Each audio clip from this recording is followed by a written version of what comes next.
Geoff Cash described the truth about business coach. Geoff Cash has a conversation with a potential customer. When he asked her more questions, he discovered that she was looking for a counselor. A person who could implement processes and systems in their company, including CRM software. That was not in my remit as a business coach.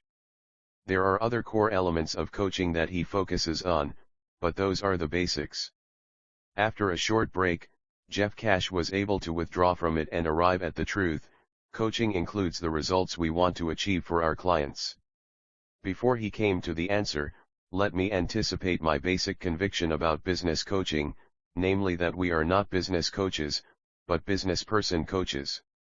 Our fundamental duty is to enable an entrepreneur to realize his dreams, his vision for himself.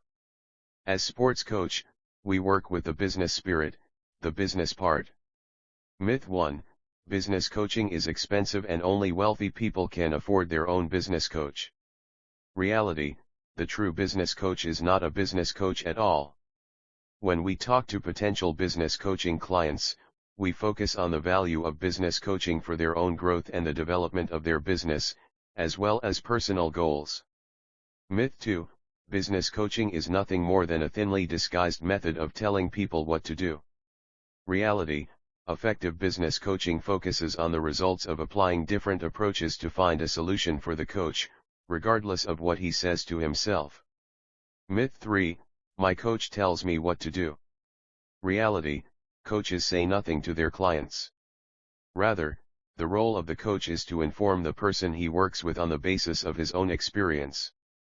Coaches work on the assumption that the client, who may have a successful career, is intelligent and resourceful. The coach helps the client to find strategies that work best for him in his respective context. Our reality is a product of our perception.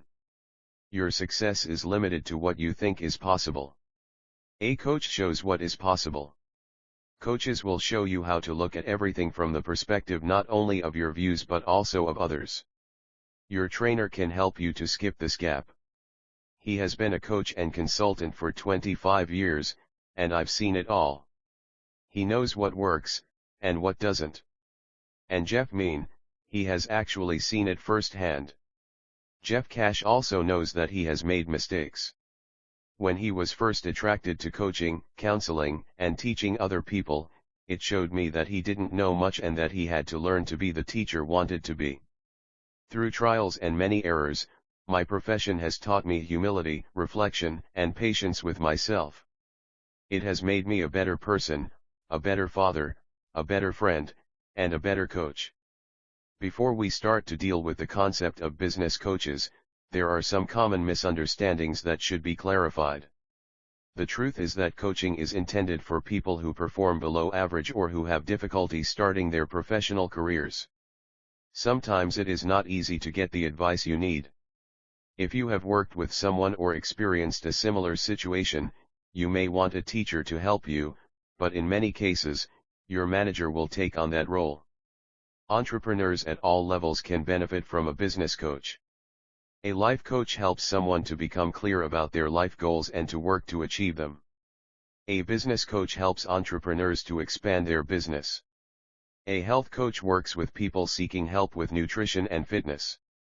For example, a life coach focuses on relationships, a business coach on sales skills, and a wellness coach on smoking cessation. Myth 2, there are no tips or advice to share with coaches. Reality, even if the intention is noble, it makes no sense to call yourself a coach. Professional coaching requires a profound spectrum of skills and knowledge. Here are 5 common myths about executive coaching and the reality behind it. Myth 1, coaches must have a similar background to their clients to be able to offer good advice. For example, it is often assumed that investment bankers can coach anyone with an investment banking background. Staying on track, coaches have a lot to do. Another blind spot is when inexperienced, or bad coaches tell their clients what to do and then scour them for the next real action. This is not about the characteristics of a trainer who gets caught up in the customer's experience instead of staying in his lane. If you are a customer, you have to be in top form. If you feel bad because of a personal problem or another difficulty in your life, or if you have a client, you definitely have to overcome that. For people who can't afford to work one-on-one with you, group coaching allows them to work with you in turn, so you can help more people to less time.